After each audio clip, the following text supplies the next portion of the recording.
வணக்கம். அதாவது கடவுள் இருக்கிறார் என்பதற்கு சான்று என்ன என்று ஒரு சிஷ்யன் குருவை பார்த்து கேள்வியாக கேட்கிறார். அதாவது இந்த உலகத்தில் கடவுள் இருக்கிறது என்று நம்பப்படுகிறதே, அதற்கான சான்று என்ன குருவே என்று கேட்கிறார். குரு, இந்த உலகம் இருக்கிறதே அதுதான் கடவுள் இருப்பதற்கு சான்று என்று விளக்குகிறார். இப்போ நம்ம பார்த்துட்டு இருக்க இந்த உலகம் இருக்கு இல்லையா, இது எவ்வளவு தூரம் இருக்கிறதோ அவ்வளவு தூரம் கடவுள் இருக்கிறார் என்பதற்கு இந்த உலகமே சான்றாக அமைந்திருக்கிறது.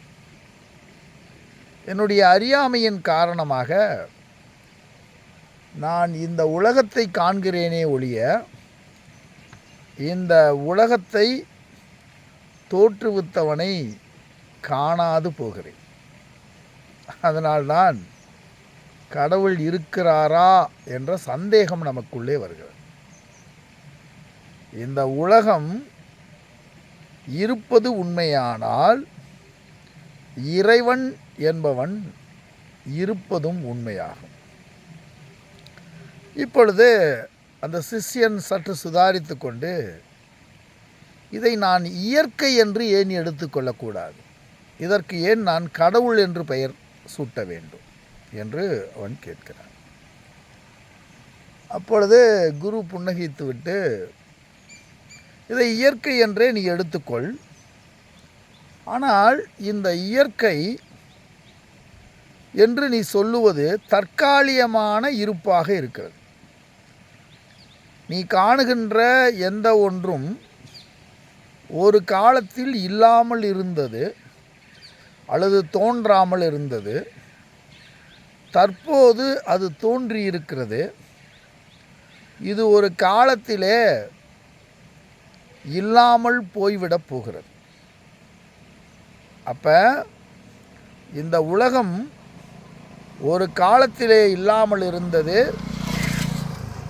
இன்னொரு காலத்திலே இப்பொழுது பார்க்கும்போது இருந்து கொண்டிருக்கிறது, இன்னொரு காலத்திலே இல்லாமல் போகப் போகிறது. அப்போ இப்போ நாம் காணுகின்ற இந்த உலகம் என்பது நிலைத்த தன்மையுடையதாக இல்லை, இது நிலையாமைத்தன்மையுடன் கூடியிருக்கிறது.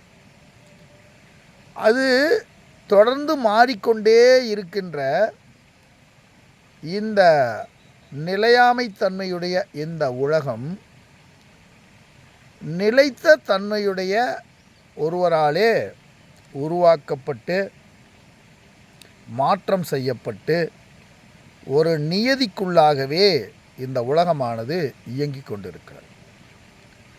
அந்த நியதியை வகுத்து அந்த நியதிப்படி படைத்து காத்து அழித்து மறைத்து அருளிக்கொண்டிருக்கின்ற ஒரு மாபெரும் சக்தியை, அந்த சக்திக்கு ஆதாரமாக இருக்கின்ற ஒன்றினை பற்றி தான் நாம் கடவுள் என்ற பெயரிலே நாம் அழைக்கிறோம்.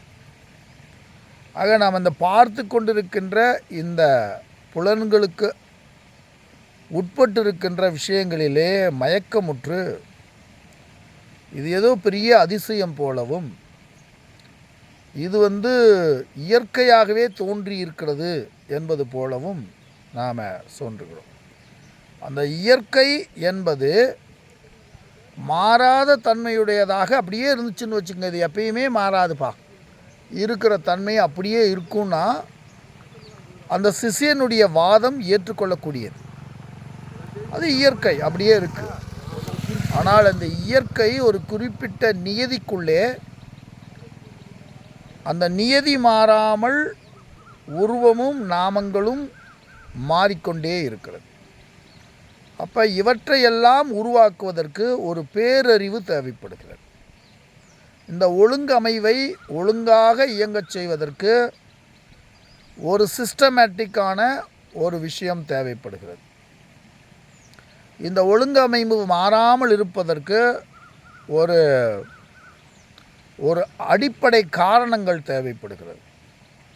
அது இந்த மாதிரி தேவைப்படுகிறது என்பதனாலே மட்டும் கடவுள் என்று நம்ம சொல்ல முடியாது. அந்த கிரியேட்டர் அப்படிங்கிற ஒருத்தருடைய மிகப்பெரிய கிரியேஷன் இந்த உலகமாக இருக்கிறது.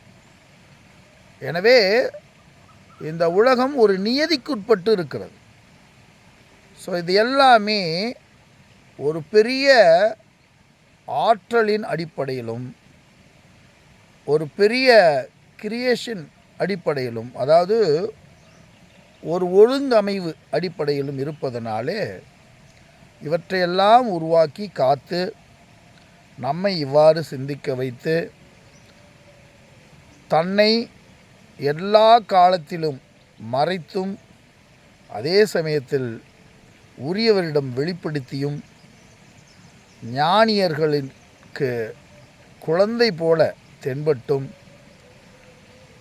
சாட்சாத் அந்த இறைவன் என்பவன் இந்த உலகம் முழுவதும் நிரம்பியும் உலகம் என்பதாயும் இந்த அனைத்து அறிவாகவும் அனைத்து ஆத்மாவாகவும் அனைத்து இயக்கமாகவும் அனைத்து ஒழுங்கு அமைப்பாகவும் இந்த இறைவனே இருந்து கொண்டிருக்கிறான். நாம் வெறும் இயக்கத்தையும் வெறும் பொருளையும் காலம் இடம் நியதி என்ற எல்லைக்குட்பட்டு நம் சிற்றறிவை கொண்டு காண்பதனாலே அந்த பேரறிவை நம்மால் விளங்கி கொள்ள முடியாமல் இருக்கிறது. நமக்குள்ளே இருக்கின்ற நான் என்ற அகங்காரமும் எனது என்ற மமகாரமும் மறைந்து போகும்போது அந்த பேரறிவோடு இணைந்து அந்த இறைத்தன்மையை பரிபூர்ணமாய் ஒவ்வொருவராலும் அறிந்து கொள்ள முடியும். எனவே இறைவன் இருக்கிறான் என்பதற்கு இந்த உலகமே சான்று. இந்த உலகத்தில் இறைவன் தனித்திருக்கவில்லை.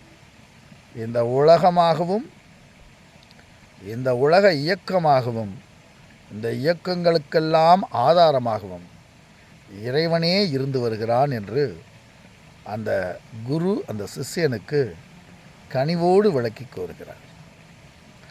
நன்றி.